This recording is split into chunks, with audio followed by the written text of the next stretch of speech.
What? You haven't seen Transformers 1? It's a hit movie that dominated the box office and beat all other movies? What's wrong with you?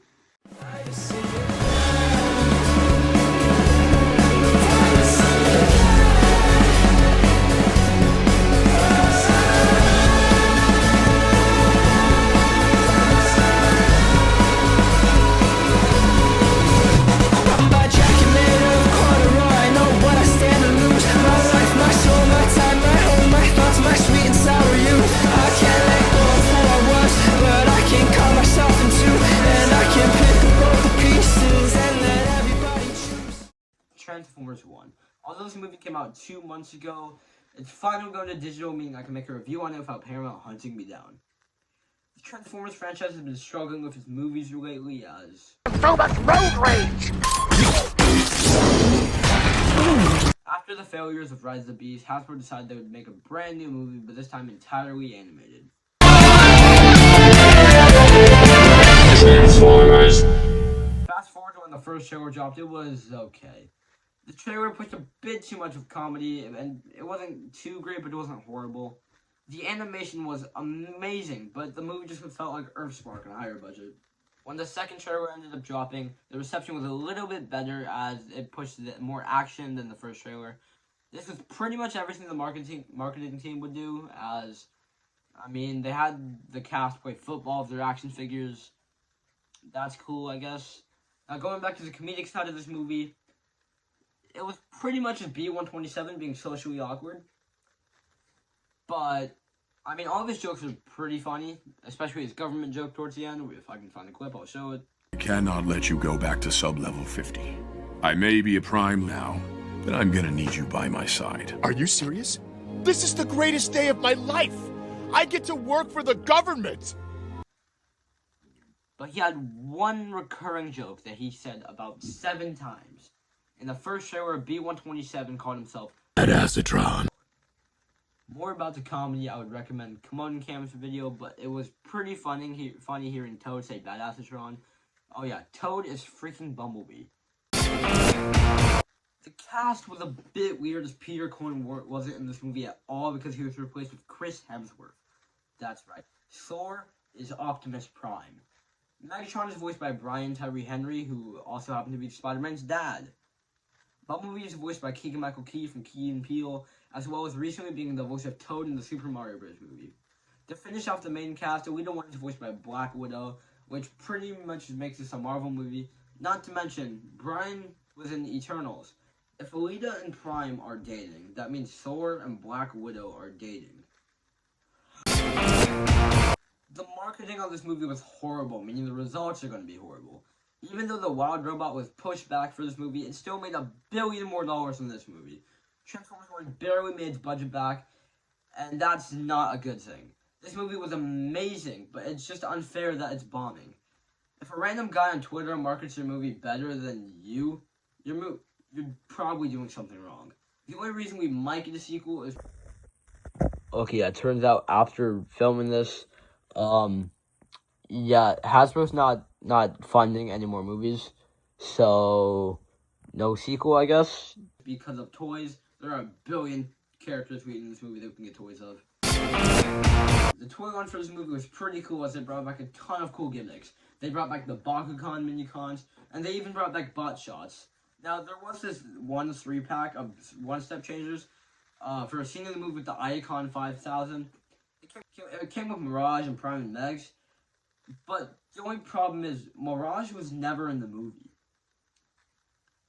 It's presumed that Chromia, who won the Icon 5000, was supposed to be Mirage, but there was a minor Chromia too, so probably. Now, since there are 1 billion different characters in this movie, Studio Series is going to have a field day. We already have Optimus and Megatron, and B, Alita, and Sentinel are on the way. But if we are getting every character that appeared in the 86 movie, this means we most likely will get all the characters that appeared in Transformers 1. The characters in this movie were insane. Starting with the main cast, there's D16, Orion Pax, Alita, and B-127. Then there's Sentinel, Arachnid, Soundwave, Shockwave, Jazz, RC, Ironhide, Alpha Trion, Sideswipe, Sunstreaker, Hound, Chromia, Firestar, Ratchet, Windcharger, Brawn, Red Alerts, That's right. They finally put Red Alert in a damn movie. TF Wiki has a full list, which includes Huffer, but I don't remember seeing him in the movie. Yet again, after filming this, they finally added a picture of Huffer onto the TF Wiki page. And yeah, he was in the movie. Damn. Let's get into the actual movie. As a short summary, the movie begins with Orion Pax sneaking into a records vault or something.